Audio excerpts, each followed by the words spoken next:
Good morning. It's Sunday, the 16th, and we're reading chapter 9. My name's Doug, and I'm glad to be here with you again today. It's amazing to me how many times you get touched by things that are said in the Bible.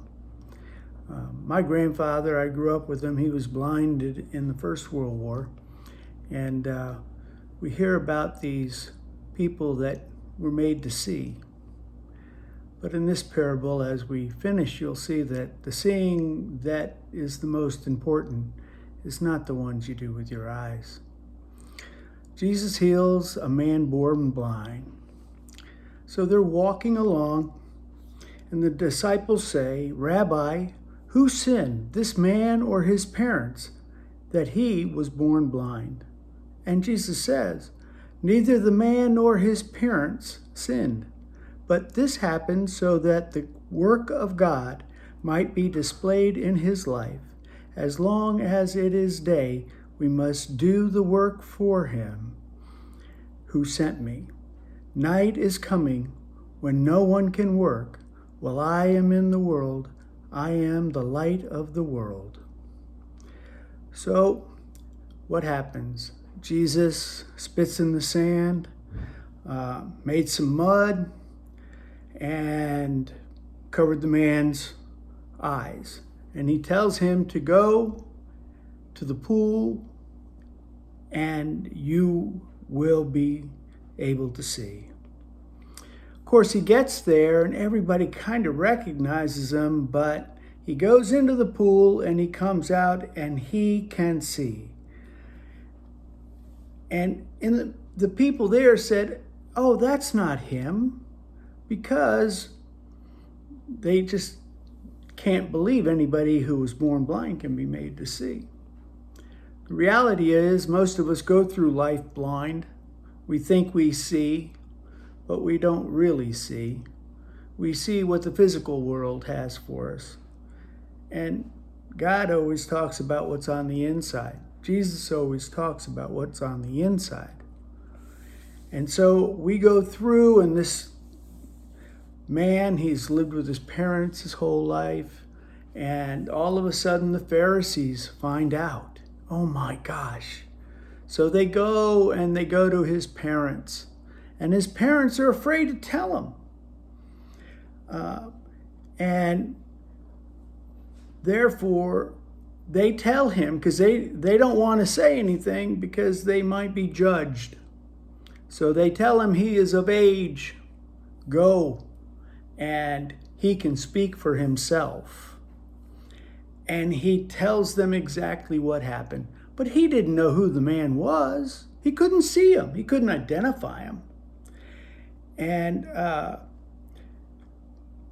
it gets down to where the man who was seen now sees.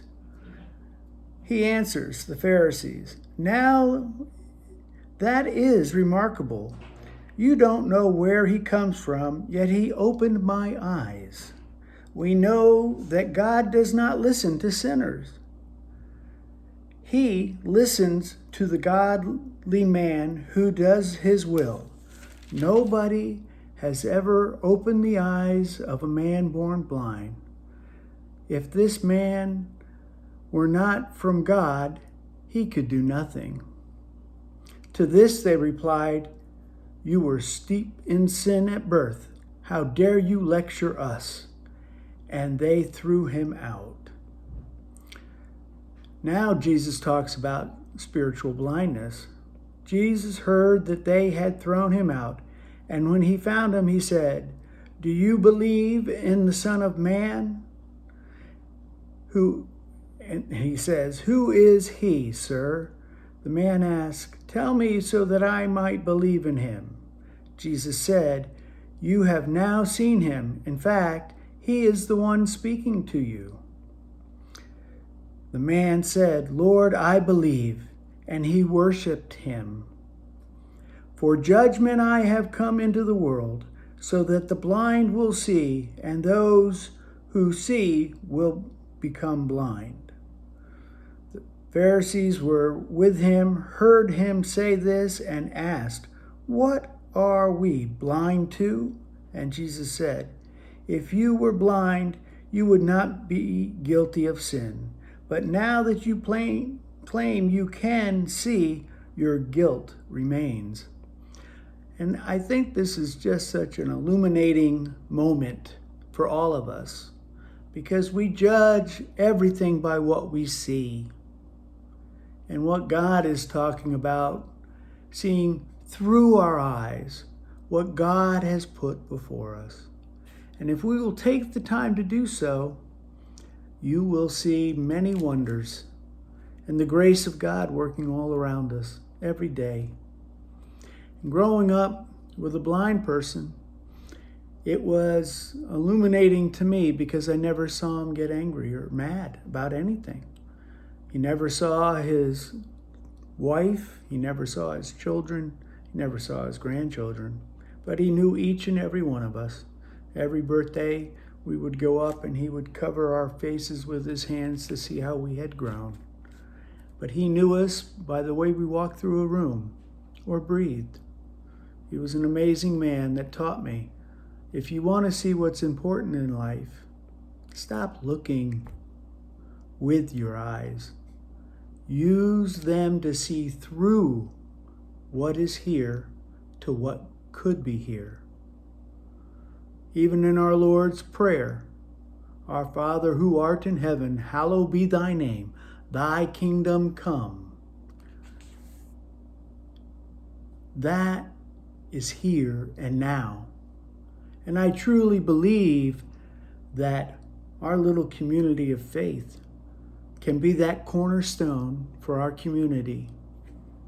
But we can't be a community because we have a church.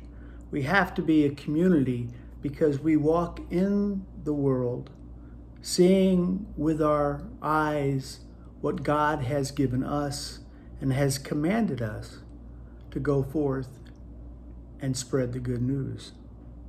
So as we go through this day and every day, let us find out what we can see with those eyes and reach out and help all those who are seeking or asking or knocking.